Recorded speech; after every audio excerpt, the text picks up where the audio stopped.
ரப்புல் ஆலமீன் மனிதர்களை படைத்து ஒவ்வொருவருக்கும் மற்றவர்களிடமிருந்து வேறுபடக்கூடிய வகையிலே சில தகுதிகளையும் சில சிறப்புகளையும் கொடுத்திருக்கின்றான்.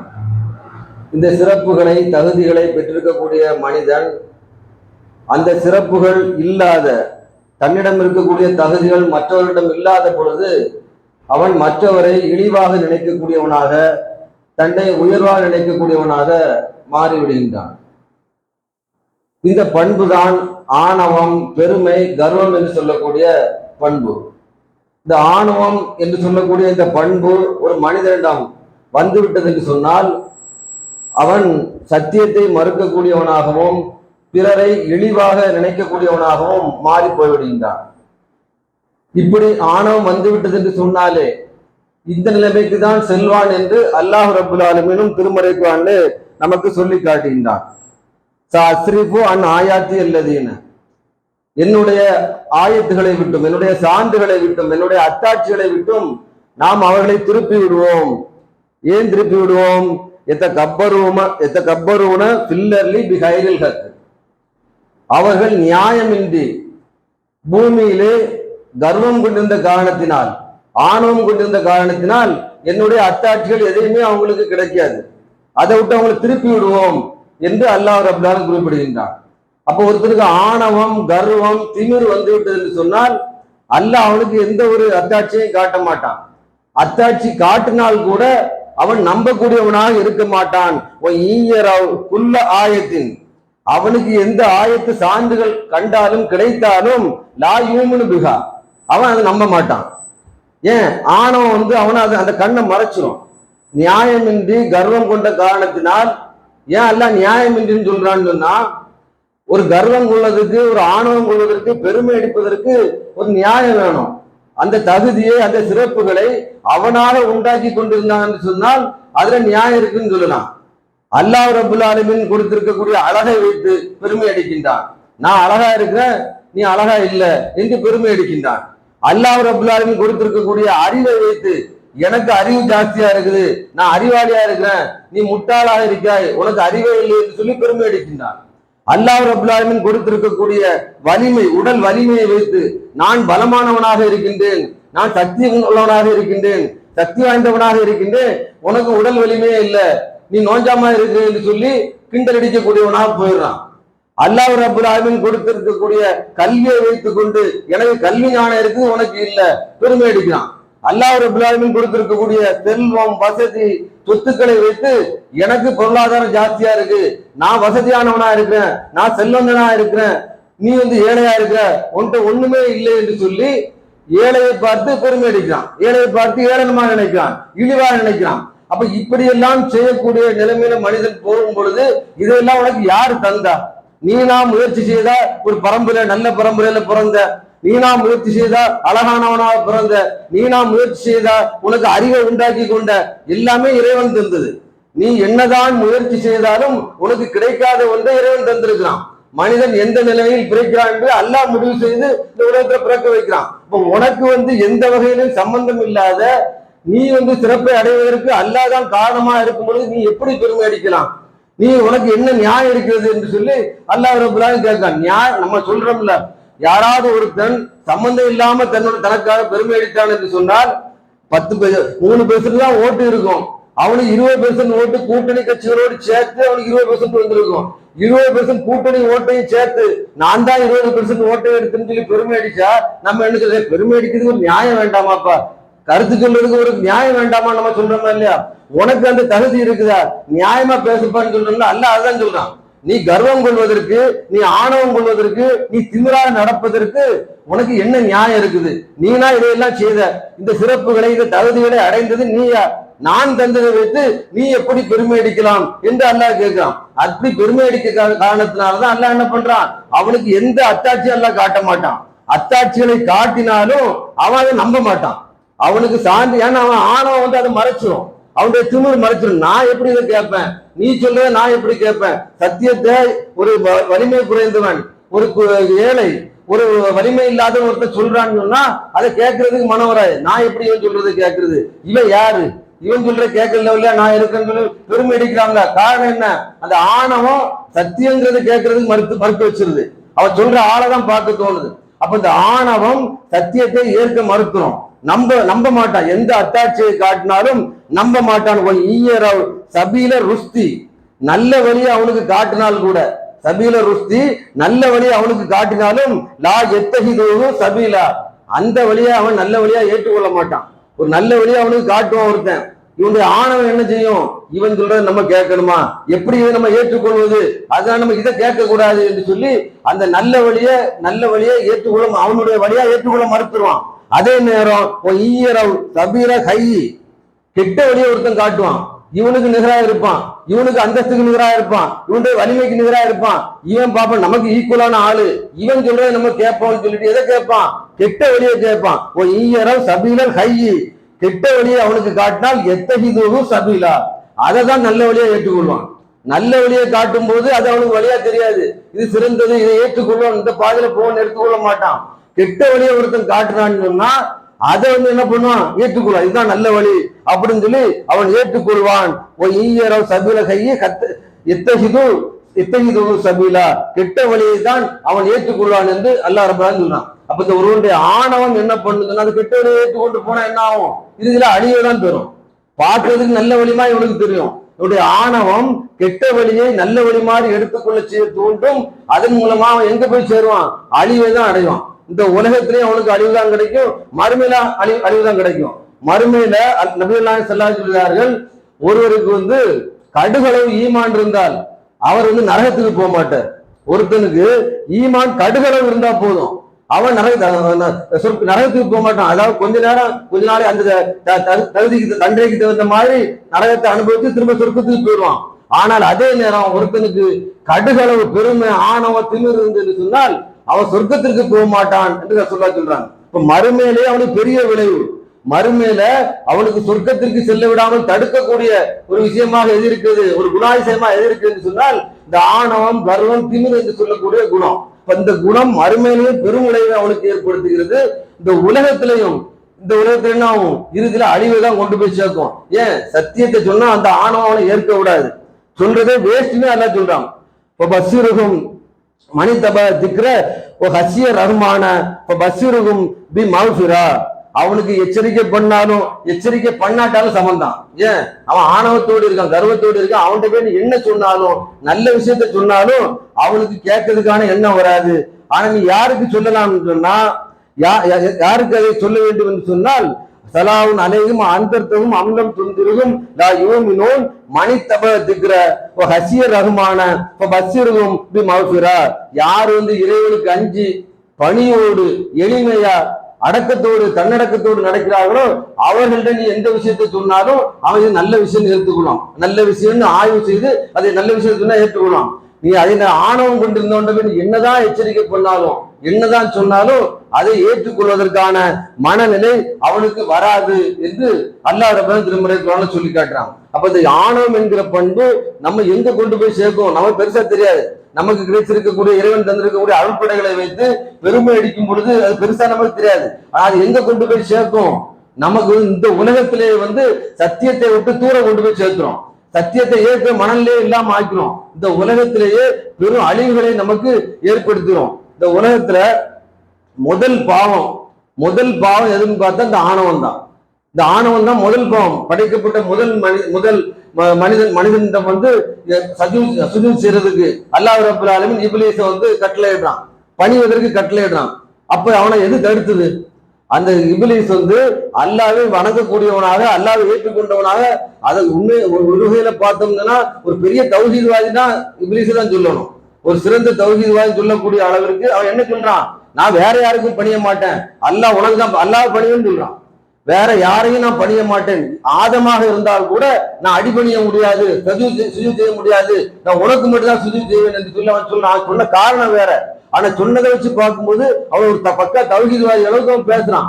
அவனை எதுக்கு ஏன் அப்படி செய்ய விடாம தடுத்தது? எதனால ஆதமுக்கு அவன் கட்டுப்பட மாட்டேன்னு சொன்னான்னா அவனுடைய திமிரு தான், ஆணவம் தான். என்ன சொன்னான்? என்ன நெருப்பால படைச்சிருக்கிற, அவரை நீ மண்ணால படைச்சிருக்கிற, நான் எப்படி அவரை வந்து பணிய முடியும், அவருக்கு எப்படி நான் கட்டுப்பட முடியும்? மனக்கு அன் தஸ்ஜித லிமா ஹலக்குத்து பியதைய. அல்லாஹ் வந்து கேட்கிறான், இந்த நான் படைத்த இந்த மனிதர் ஆதமுக்கு பணிவதை விட்டு தடுத்தது எது என்று கேட்கும் பொழுது அவன் என்ன சொல்றான்? அன ஹைருன் மின்ஹு, நான் சிறந்தவனா இருக்கிறேன். கலக்குத்தனி மின்னார் கலக்குத்தனி மின்தீன், என்ன வந்து நெருப்பால படைச்சிருக்கிற, அவரை வந்து மண்ணால படைச்சிருக்கிற, நான் தான் சிறந்தவன் என்று அவன் சொல்றான்.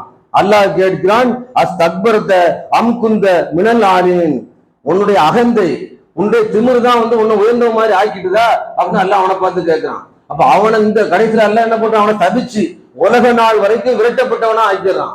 உலக நாள் வரைக்கும், உலகம் அழிகிற வரைக்கும் இழிவடைந்தவனா இப்லீஸ் அல்லாஹ் ஆக்குறதுக்கு காரணம் என்ன? அவனுடைய ஆணவம். அவனுடைய ஆணவம் திமிரு அகந்தையின் காரணமாக நான் பெரிய ஆள், இவரை எப்படி நான் வணங்க முடியும், இவரை எப்படி நான் சுத்தம் செய்ய முடியும், இவரை எப்படி நான் கட்டுப்பட முடியும், இவருக்கு எப்படி நான் பணிய முடியும் என்று சொல்லி அவன் எதிர்த்த காரணம், அல்லாவே எதிர்த்து துணி வைத்தது எது என்று பார்த்தால் இந்த ஆணவம் தான். இந்த ஆணவம் வந்து ஒரு மனிதனை வந்து எந்த அளவுக்கு கொண்டு செல்லும் என்பதற்கு ஆதம் அலைஹிஸ்ஸலாம் அவர்களுடைய அந்த ஆரம்ப காலத்துல உள்ள வரலாறுல இருந்து நம்ம படிப்பின கிடைக்கும். இப்லீஸுடைய பண்பு தான் இந்த அகந்தை, இந்த ஆணவம், இந்த திமிர் என்று சொல்லக்கூடிய பண்பு. இந்த பண்பு ஒரு மனிதத்தில் இருந்துன்னு சொன்னால் மறுமையிலேயும் அவனுக்கு சொர்க்கத்தை கிடைக்க விடாமல் தடுக்கக்கூடியதாக இருக்கிறது. இந்த உலகத்திலேயும் அவனுக்கு பெரிய இழிவை தரக்கூடியதாக இந்த ஆணவம் என்கிற பண்பு இருக்குது. இந்த உலகத்துல கூட நம்ம அல்லாஹ் ரப்பல் ஆலமீன் வரலாறுகளை சொல்லி காட்டும் பொழுது ஒவ்வொரு காலகட்டத்தில் நடந்த வரலாறுகளை பார்த்தா அந்த வரலாற்றிலே அழிவை சந்தித்தவர்கள், இழிந்த நிலையை சந்தித்தவர்கள் எல்லாம் பார்த்தா அந்த ஆணவத்தினால சந்திச்சிருக்கான். ஃபிரௌனுடைய வரலாறை பார்க்கலாம். ஃபிரௌன் என்ன சொன்னான்? அனரப்புக்கும் அவலா, நான் தான் கடவுள், மூசா நபி சொன்ன இறைவனை நான் ஏற்றுக்கொள்ள மாட்டேன் என்று சொல்லி மூசா அலைஹிஸ்ஸலாம் அவர்களை ஏளனம் செய்து தன்னை உயர்ந்தவனாக, தன்னை சிறப்பு மிக்கவனாக ஆணவத்தோடு அவற்றை பேசினான். கடைசி அல்லாஹ் என்ன பண்ணான்? கடல்ல மூழ்கடிக்க வச்சான். அவனுக்கு இழிவான ஒரு மரணத்தை ஏற்படுத்தி கொடுத்தான். அதே மாதிரி அவருக்கு பின்னாடி வந்த பல்வேறு இழிவு சந்தித்தோட வரலாறுகளை நம்ம பார்க்கலாம். ஹாமானுடைய வரலாறு எடுத்துக்கொள்ளலாம், காரூனுடைய வரலாறு, நம்ரூதுடைய வரலாறு, ஒவ்வொருவருடைய வரலாறுகளையும் நாம் எடுத்து, அபூஜஹலுடைய வரலாறு, ஒவ்வொருடைய வரலாறு இறுதி நிலை என்ன நிலைமையில் போகுது? அவன் இழிவை சந்திக்கக்கூடிய நிலைமை தான். இந்த உலகத்துல ஆணவம் கொண்டு கர்வம் கொண்டு திரிந்த காரணத்தினால இறுதியில் அவர்கள் அடைந்த இடம் என்னன்னா இழிவான நிலையை தான் அடைஞ்சிருக்கிறாங்க, மோசமான நிலையை அடைந்திருக்காங்க. இந்த ஆணவம் வந்து மனிதர்கள்ட்ட இருக்கக்கூடாத பண்பு. இந்த வரலாறுகள் வந்து நம்ம கேள்விப்பட்ட சொல்லப்பட்ட வரலாறுகள் வந்து இந்த காலகட்டத்திலே இருந்தாலும் நடக்காதா? இந்த காலத்துல ஒரு மனிதன் இந்த ஆணவமான போக்கோடு இருந்தால் நடக்காதுன்னு நினைக்க முடியுமா? நடக்க முடியாது. அல்ல அந்த வரலாறை சொல்லி காட்டுறது எதுக்கு? இதே மாதிரி நீங்கள் ஆணவத்தோடு நடந்தீங்கன்னு சொன்னா உங்களுடைய வாழ்க்கையில இதே மாதிரி இழிநிலை தான் ஏற்படும், நீங்களும் இந்த இழிவான நிலையை தான் அடைவீர்கள் என்று சொல்லி அல்லாஹ் ரப்பல் ஆலமீன் இதை நமக்கு எச்சரிக்கிறான். இந்த மாதிரி இழிநிலை நடந்திருக்குது. நபிகள் நாயகம் ஸல்லல்லாஹு அலைஹி வஸல்லம் அவர்கள் காலத்துக்கு பின்னாடி கூட பல்வேறு சந்தர்ப்பங்கள்ல இந்த மாதிரி தன்னை உயர்வாக நினைத்து உலகத்துல வந்து பெரிய ஆளாக கொக்கரித்தவர்கள் எல்லாம் இந்த உலகத்துல வந்து இழிந்த நிலையை சந்தித்திருக்கிறார்கள். அந்த வரலாறுகள்ல பார்க்க 1912 நம்ம கேள்வி தெரிஞ்ச விஷயம் தான். டைட்டானிக் கப்பல் கேள்விப்பட்டிருக்கிறோம். டைட்டானிக் கப்பல் ஒரு படமே எடுத்தான். அந்த கப்பலை வந்து 1912 ஒருத்தர் கட்டுறான், அந்த கப்பலை உருவாக்குறான். லார்ட் பிரிங்கிறவன் உருவாக்கி அந்த கப்பலை 4 வருஷமா அந்த கப்பலை உருவாக்குறான். அது எந்த வகையிலும் அது பாதிப்பு வந்தாலும் மூழ்காத அளவுல அதுல என்னென்ன உல்லாசமான விஷயங்களா அந்த படகுல கப்பல்ல இருக்கணுமோ அதையெல்லாம் செய்து எல்லா பாதுகாப்பு ஏற்பாடுகளையும் செய்து உள்ள வந்து பனிப்பாறைகளை இடிச்சா மூழ்காத வகையில வேற என்னென்ன விஷயங்கள்லாம் உண்டோ அனைத்து பாதுகாப்பு ஏற்பாடுகளையும் செய்து அந்த கப்பலை உருவாக்கி அதை கப்பலை கடல்ல விடுறதுக்கு முன்னாடி பிரஸ் மீட் வைக்கிறான். அந்த பிரஸ் மீட்ல அவன் என்ன சொல்றான்? அந்த கப்பலுடைய பாதுகாப்பு உறுதி செய்யப்பட்டதா என்று சொல்லி கேள்வி கேட்கும் பொழுது அவன் சொல்றான், not even god can think it, கடவுளே நினைச்சா கூட இந்த கப்பலை மூழ்கடிக்க முடியாதுன்னு சொல்றான். கடவுள் நினைச்சா கூட இந்த கப்பல் மூழ்கடிக்க முடியாது, அவ்வளவு நான் பிரிகாஷன், அவ்வளவு பாதுகாப்பு ஏற்பாடுகளை செய்திருக்கிறேன், இது மூழ்கவே செய்யாது என்று சொல்லி பிரஸ் மீட்ல அவ்வளவு ஆணித்தரமாக பெரிய அளவில் அவன் அகந்தை கொண்டவனா ஆணவத்தோடு பேசுறான். அதனுடைய நிலைமை என்னாச்சுது? கடல்ல அந்த கப்பல் வந்து பிரயாணம் செய்து ஒரு குறிப்பு சில மணி நேரங்கள்லயே அது மூழ்கடிக்கப்பட்டதப்பா. 2200 பேர் பயணிச்ச அந்த கப்பல் சில மணி நேரங்கள்ல அது வந்து மூழ்கடிக்கப்பட்டது. அதுல இருந்து உயிரோடு ஒருத்தர் மட்டும் தப்பி பொழைச்சாருலாம் சொல்றாங்க. அதை வச்சுதான் ஒரு சினிமாவே எடுத்தான். அப்ப அந்த அளவிற்கு அவன் அவ்வளவு பாதுகாப்பு ஏற்பாடுகளையும் அது மூழ்காதவர்களை செய்த பிறகும் அவனுடைய ஆணவம் தலைக்கேறி அந்த இடத்துல கடவுளை இறைவனையும் நினைச்சா கூட இது மூழ்கடிக்க முடியாதுன்னு சொன்ன காரணத்தினால அல்லாஹ் என்ன பண்றான்? மூழ்கடிச்சு காட்டினான். இப்படிதான் நடக்கும். ஆணவம் உன்னால முடியாது, என்ன நினைச்சா முடியும். நான் வந்து நூஹ் நபிக்கு வந்து கப்பலை கட்ட சொல்லி அதை மூழ்கடிக்காம காப்பாத்துவேன், நீதான் இதை செய்த, நீதான் கடவுளை நினைச்சா இதை மூழ்கடிக்க முடியாதுன்னு சொல்லி ஆணவத்தோடு பேசுறேன்னா அதை நான் மூழ்கடிச்சு காட்டுவேன்னு சொல்லி அல்லாஹ் ரப்பல் அந்த கப்பலை மூழ்கடிச்சு காட்டினா இன்னைக்கு வரைக்கும் அது உலக வரலாற்றுல வந்து அழியாத ஒரு செய்தியா பதிவாயிருக்கிறது. அதே மாதிரி 1985 பிரேசில்னு ஒரு நாடு, அந்த நாட்டுல ஒருத்தர் வந்து ஜனாதிபதியா இருந்தான். அவன் பேரு டான் கிரிடோ நேவிஸ். அவன் அந்த நாட்டுடைய அந்த எலெக்ஷன் டைம்ல வந்து அவன் வந்து அவ்வளவு வலிமையானவனா இருந்திருக்கான். இன்னைக்கு நம்ம பாக்குறோம்ல, சில பேர் வந்து ஆட்சி அதிகாரத்துல இருந்தவங்க வந்து என்ன ஒரு தோற்கடிக்க முடியாது, நாங்க தான் பெரிய அளவுல சீட்டெல்லாம் எடுப்போம்னு சொல்லி இன்னைக்கு பேசினாங்கல்ல, இவங்களுக்கு எல்லாம் தந்தை அவன். அந்த அளவுக்கு அவன் பயங்கர வலிமையா இருந்தான். அவன் என்ன பண்ண, எலெக்ஷன் டைம்ல பிரச்சாரம் பண்ணி நான் தான் வெற்றி பெறும் உறுதியா சொன்னான். உறுதியா சொன்னதோடு மட்டும் இல்லாம not even God would remove me from the பிரசிடென்சின்னு சொன்னான். என்ன இந்த அதிபர் பதவியிலிருந்து கடவுளை நினைச்சாலும் நீக்க முடியாதுன்னு சொன்னான். அப்படி பிரச்சாரம் பண்ணான். அவ்வளவு அவனுக்கு தைரியம், அவ்வளவு திமிரு, ஏன்னா அவ்வளவு வலிமையா இருந்திருப்பான், அவ்வளவு சீட்டு வச்சிருந்திருப்பானா இருக்கும். என்ன யாராலும் இதை நீக்க முடியாது, நான் தான் பிரசிடென்சியா வருவேன், பிரசிடென்டா வருவேன், அதிபரா வருவேன் என்று சொல்லி அவன் அந்த இடத்த அவ்வளவு பிரச்சாரத்துல வந்து பிரச்சாரம் பண்ணான். அதே மாதிரி அவன் ஜெயிச்சான், அமோக வெற்றி அடைஞ்சான். 5 லட்சம் ஓட்டுகள் வித்தியாசத்துல வந்து அவன் நின்ன தொகுதியிலே அதிகமான ஓட்டுகள் வித்தியாசத்துல வெற்றி அடைஞ்சு அவனுக்கு பதவி ஏற்பதற்கான நாளும் குறிக்கப்படுகிறது. மார்ச் 15 அந்த வருஷம் இதுல 16ஆம் தேதி பதவியேற்பு. அது தேவை, நம்ம வருஷம் தேவையில்லை, நம்ம அந்த செய்தியில் அதில் உள்ள கிடைக்கக்கூடிய தகவலுக்காக வேண்டி அந்த டேட்டை சொல்றேன். மார்ச் 16ஆம் தேதி அவனுக்கு பதவியேற்பு நிர்ணயிக்கப்படுகிறது. அவன் அதிபரா பதவியேற்பதற்காக அவன் அதிகமான வாக்குகள் வித்தியாசத்தில் வெற்றி அடைஞ்சு அதிக சீட்டுகள்லாம் எடுத்து பிரசிடென்டா தேர்ந்தெடுக்கப்பட்டு அவன் வந்து பதவியேற்பதற்கான நாள் நிர்ணயிக்கப்படுகிறது மார்ச் 16ஆம் தேதி. மார்ச் 15ஆம் தேதி அவனுக்கு ஒரு நோய் வருது, தொற்று நோய் வருது, குணமாக்கவே முடியாத நோய், கடுமையான நோயால பாதிக்கப்படுறான். அந்த நோயிலிருந்து அவனுக்கு ரிலீஃப் ஆகவே முடியல, பதவியேற்பு விழா தள்ளி வைக்கிறாங்க. மார்ச் 21ஆம் தேதி மரணிக்கிறான். அவன் நினைச்சான் பதவி ஏற்கலாம், நினைச்சான் ஜெயிக்கணும்னு நினைச்சான், ஜெயிச்சான். ஆனா அல்லாஹ் என்ன பண்ணான், கடைசியில் அவனை பிரசிடென்டா ஆக்கவே முடியல. அவன் ஆகவே இல்லை. கடவுளே நினைச்சாலும் என்ன அதிபர் பதவியிலிருந்து நீக்க முடியாதுன்னு சொன்னா இறுதியில அல்லாஹ் அவனுக்கு என்ன நிலைமையை ஏற்படுத்தினான், ஒரு கொடிய நோயை உண்டாக்கி அந்த நோயின் மூலமாக பதவியேற்புகளாக தள்ளி வச்சு இறுதியில வந்து பதவி ஏற்காமலே இந்த உலகத்தை விட்டு போறான், மரணிக்கிறான். நோயால இழிநிலைக்கு ஆளாகி மரணிக்கிறான். அப்ப இதெல்லாம் வந்து நமக்கு என்ன, இந்த மாதிரி வரலாற்றுல பல சம்பவங்களை நம்ம பார்க்க முடியும். ஒவ்வொருத்தருடைய ஒவ்வொரு காலகட்டத்திலையும் யாரெல்லாம் வந்து தன்னை கடவுளை விட மேலாக நான் தான் இந்த உலகத்துல எல்லாம் என்று நினைத்து என்ன யாராலும் எதுவும் செய்ய முடியாது என்று சொல்லி இந்த உலகத்திலே தன்னை ஆணவத்தோடு பெருமையோடு பேசி நடந்தார்களோ, உயர்ந்த பதவியை அடைந்ததற்காக தன்னை கௌரவமாக நினைத்துக் கொண்டு நடந்தார்களோ, அவர்கள் எல்லாம் இந்த உலகத்துல வந்து இறுதியில வந்து மக்களால் ஒண்ணு வந்து தூசி அதை நினைச்சு தூக்கி வீசப்பட்டிருப்பாங்க. இன்னொரு இல்லைன்னா அல்லாஹ் அவங்களுக்கு வந்து மிகப்பெரிய ஒரு பாடத்தையும் படிப்பினையும் உண்டாக்கி இந்த உலக மக்களுக்கு வந்து ஒரு செய்தியை தந்து அந்த மக்களை மாணிக்க வச்சிருப்பான். இதுதான் இந்த உலக வரலாற்றை நம்ம பார்க்க முடிகிறது. அப்ப அந்த உலகத்துல வந்து மனிதன் வந்து எந்த காலகட்டத்திலையும் ஆணவத்தோடு அகங்காரத்தோடு திமிரோடு தனக்கு கிடைத்த அருள்கொடைகளை வைத்துக் கொண்டு, தனக்கு கிடைத்த சிறப்புகளை வைத்துக் கொண்டு, தனக்கு கிடைத்த தகுதிகளை வைத்துக் கொண்டு பெருமை அடிக்க கூடாது. பெருமை அடிப்பதற்கு வந்து தகுதியானவன் ஒலனல் கிப்ரியாவும் பிஸ்தமாவாத்தி உள்ளார். வானத்தையும் பூமியையும் படைத்த அல்லாஹ் மட்டும்தான் கர்வம் அடிக்கிறதுக்கு தகுதியானவன், பெருமை அடிக்கிறதுக்கு தகுதியானவன்.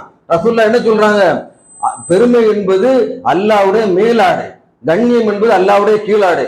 நம்ம சட்டை போட்டுருக்கிறோம், ரோட்ல போகும்போது நம்ம சட்டையை பிடிச்சி ஒருத்தர் இழுத்தானா நமக்கு எவ்வளவு கோபம் வரும். அல்லாஹ்வுடைய மேலாடை வந்து பெருமை.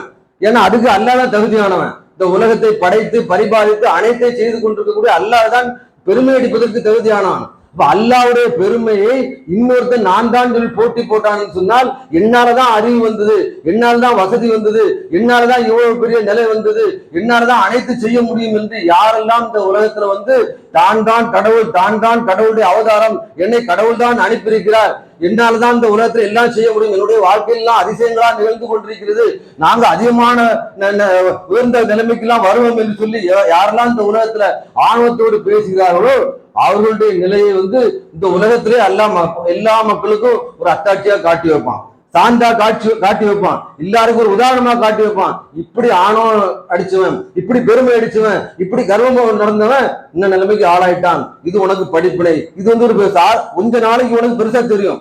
உன்னுடைய ஆணவம், உன்னுடைய கர்வம், உன்னுடைய பெருமை கொஞ்ச நாளைக்கு உனக்கு பெரிய பெரிய விஷயமா தெரியும், உனக்கு சிறப்பு மாதிரி தெரியும், உன்னை ஒரு நல்ல நிலைக்கு கொண்டு வந்ததா தெரியும்.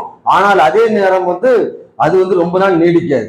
எந்த நேரத்தில் உனக்கு அழிவை தரக்கூடியதாக இருக்கும், இழிவான நிலையை தரக்கூடியதாக இந்த ஆணவம் கொண்டு போய்விடும் என்று சொல்லி இந்த உலகத்திலேயே அல்லாஹ் ரப்பல் ஆலமீன் கடந்த கால வரலாறுகள் மூலமாக நமக்கு பாடத்தை தந்து, அந்த பாடத்தின் மூலமாக நிகழ்காலத்திலே நிறைய படிப்பினைகளை, நிறைய சம்பவங்களை நம்ம கண் முன்னால காட்டி நமக்கு அதன் மூலமாக செய்தி தந்திருக்கின்றான்.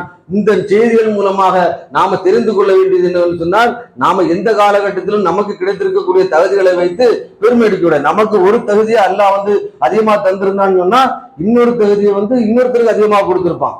நமக்கு அழகு ஜாஸ்தியா இருக்கா, இன்னொருத்தருக்கு அறிவு ஜாஸ்தியா இருக்கும். நமக்கு பொருளாதாரம் ஜாஸ்தியா இருக்கா, இன்னொருத்தருக்கு திறமை ஜாஸ்தியா இருக்கும். நமக்கு வலிமை ஜாஸ்தியா இருக்கா, இன்னொருத்தருக்கு எந்த விஷயத்தையும் இருந்து கொண்டே செய்யக்கூடிய அளவுக்கு திறமை அல்லாஹ் கொடுத்திருப்பான். அப்ப அல்லாஹ் ரப்பல் ஆலமீன் ஒவ்வொருத்தருக்கும் ஒவ்வொரு வகையான திறமையை கொடுத்திருப்பான். அதை வைத்துக்கொண்டு நமக்கு இருக்கிறதை வைத்துக்கொண்டு நாம பெருமை அடிக்கக்கூடியவர்களாக, ஆணவம் கொள்ளக்கூடியவர்களாக, நியாயமின்றி கர்வம் அடிக்கக்கூடியவர்களாக நாம் வாழக்கூடாது. அப்படி வாழாமல் இந்த உலகத்திலேயே பணிவோடு தன்னடக்கத்தோடு வாழ்ந்து மரணிக்கக்கூடிய நன்மக்களாக அல்லாஹ் உங்களையும் என்னையும் ஆக்கி விடுவான் என்று கூறி இந்த உரையை நிறைவு செய்கிறேன். வாஹித்.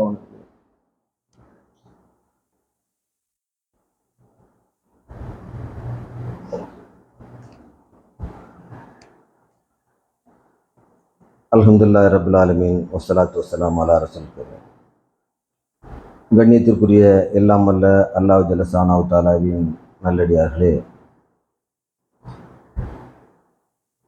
நபிகள் நாயகம் ஸல்லல்லாஹு அலைஹி வஸல்லம் அவர்கள் இந்த உலகத்திலே தாங்கள் வாழ்ந்த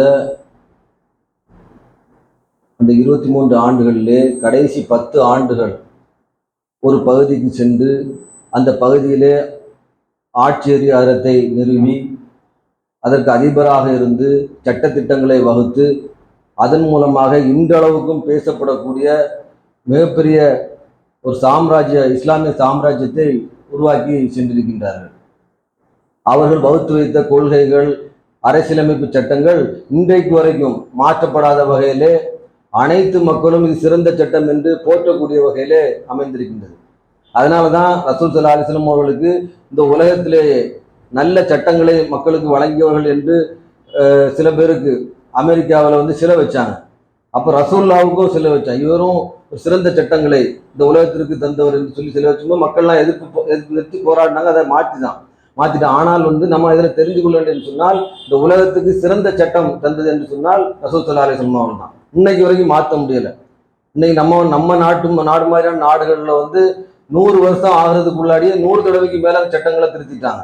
எத்தனையோ பேர் உட்கார்ந்து பேசி, பல்வேறு அறிஞர்கள் வல்லுநர்கள்லாம் பேசி அதை சம்பந்தமாக டிஸ்கஸ் பண்ணி உலக மக்கள், அந்த நாட்டு மக்களுக்கு எல்லாம் அது சம்பந்தமான செய்தியை பரப்பி அவர்கள்ட்ட கருத்துக்கள் எல்லாம் கேட்டு ஒரு அரசியலமைப்பு திட்டத்தை உருவாக்கின பிறகு கூட 100 வருஷத்துக்குள்ளாடி பல அமெண்ட்மெண்ட்ஸ், பல திருத்தங்களை உண்டு பண்ணிட்டாங்க. 100 திருத்தங்களுக்கு மேல உண்டு பண்ணிட்டாங்க. இன்னும் பல திருத்தங்கள் வர்றதுக்கான வாய்ப்பு இருக்கக்கூடிய வகையில் இருக்குது.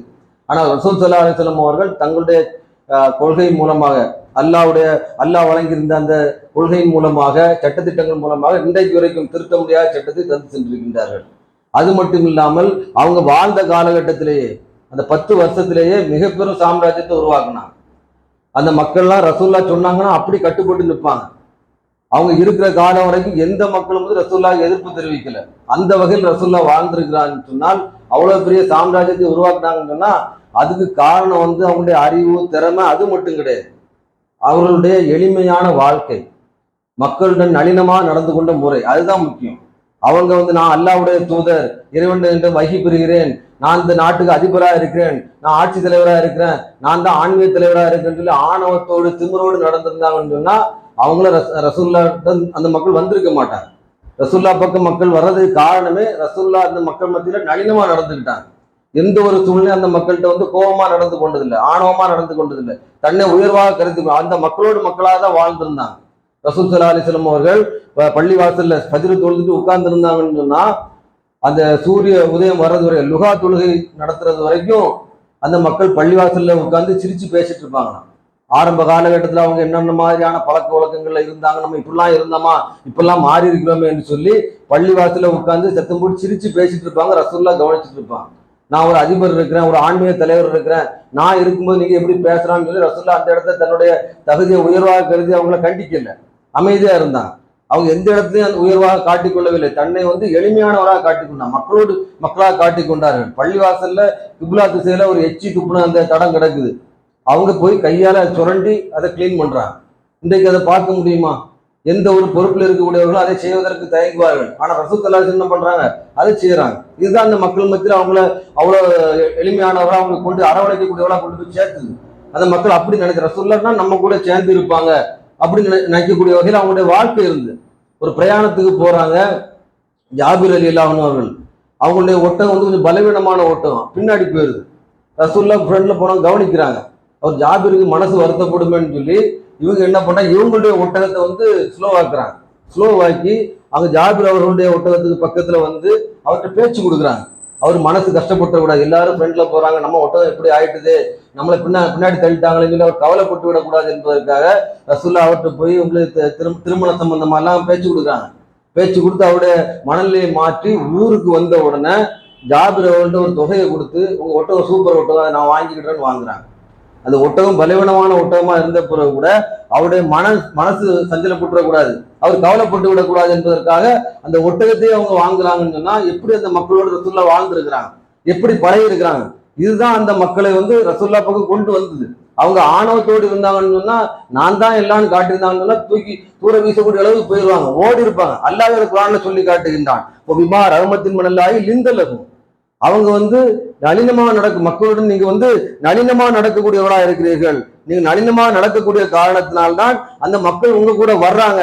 உலகுந்த ஃபல்லன், நீங்க மட்டும் முரட்டுத்தனமா இருந்தீங்க, கலீலன் கல்பில் கலீலன் கல்பில் லன்ஃபல்லு மின்ஹவுலே, நீங்க வந்து முரட்டுத்தனமாகவோ கடினமான உள்ள உடையவராக இருந்தீங்கன்னு சொன்னா அவங்க வந்து லன்ஃபல்லு மின்ஹவுலே, உங்களை விட்டு ஓடி இருப்பாங்க, உங்க பக்கமே நிற்க மாட்டாங்கன்னு சொல்லி அல்லாஹ்வே குர்ஆன்ல சொல்லி காட்டுறான்.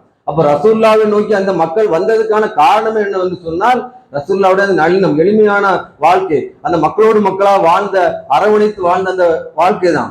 மக்கள்கிட்ட வந்து அவ்வளவு அன்போடு பழகக்கூடியவளா இருந்தார்கள், பாசத்தோடு பழகக்கூடியவளா. கடினமான நிலைமையில எந்த காலத்துட்டு அந்த மக்கள்கிட்ட தங்களுடைய அந்த கடினத்தை காட்டவே இல்லை. அப்ப அப்படிப்பட்ட வாழ்க்கை ரசூல்லா வாழ்ந்த காரணத்தினால்தான் அந்த மக்கள் ரசூலுல்லாவை நோக்கி வந்தார்கள். அப்புறம் ஒரு ஆட்சி பொறுப்பு, ஒரு அதிகார பொறுப்புல இருக்கக்கூடியவர்கள் இதெல்லாம் விலகிக் கொள்ள வேண்டும். இன்னைக்கு நம்ம வாழக்கூடிய காலகட்டத்தில் நம்ம வாழ்ந்த சமூகத்திலே வந்து இப்ப கடந்த காலத்துல சில நாட்களுக்கு முன்னாடி தான் வந்து ஆட்சி அதிகார சம்பந்தமான நிலைமைகள்லாம் ஏற்பட்டது. அப்ப அந்த நிலைமையில வந்து கடந்த காலத்துல ஆட்சி பொறுப்பில் இருந்தவர்கள் எல்லாம் மக்கள் வந்து இன்னைக்கு தூக்கி வீசுனதுக்கு காரணம் என்ன? இதுதான் அவருடைய ஆணவம், அகங்காரம், திமிர், நம்ம வந்து யாரும் தோற்கடிக்க முடியாத நிலைமையில நம்ம இருக்கிறோம் என்று சொல்லி அவள் தங்களுடைய அந்த உயர்வான தன்மையை காட்டிக்கொண்ட காரணத்தினாலதான் அல்லாஹ் ரப்புல் ஆலமீன் மக்கள் மூலமாக அவளுக்கு இந்த நிலைமை ஆக்கிருக்கான். ஒரேடியா தோத்து போக கூட வச்சிருக்கலாம், ஒரேடியா தோத்து போக கூட வைக்காம அவங்களுக்கு இந்த நிலைமையில வச்சிருக்கிறான்னா காரணம் என்ன? தோத்தா கூட அதோடு போயிருப்பான், வேற வகையிலாவது அதை பிரச்சனை பண்ண முடியும். ஆனால் அதே நேரம் இந்த நிலைமையில வைக்கிறது காரணம் என்ன?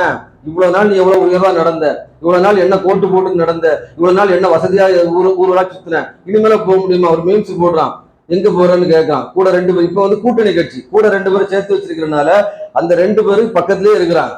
இவர் முன்னாடி மாதிரி டூர் போக முடியாது, டூர் போறதுக்கு எந்திரிச்சா எங்க போறேன்னு கேட்கிறேன். நான் இப்ப டூர் போறேன், நான் எங்களுக்கு டிக்கெட் போடுன்னு சொல்றேன். எங்க போற? நான் கோட்டு வாங்க போறேன், எனக்கு 2 கோட்டு வாங்க. இந்த நிலைமைக்கு ஆளாயிட்டாங்க. அப்ப நிலைமை என்ன? இனிமேல ஒரு விஷயம் செய்யறதா இருந்தா டீ குடிக்கணும்னா கூட கேட்டு குடிக்கக்கூடிய நிலைமைக்கு அல்லாஹ் ரப்புல் ஆளாக்கிட்டான்னு சொன்னா, இந்த ஆணவம், அகங்காரம் வந்து ஏன்னா கடவுளுடைய அவதாரம் என்று சொல்லக்கூடிய நிலைமைக்கு போகும்போது அல்லாஹ் ரப்புல் அதை வந்து அந்த இடத்துல அடிக்கக்கூடியவனாக இந்த நிலைமை ஆக்கி விட்டான்.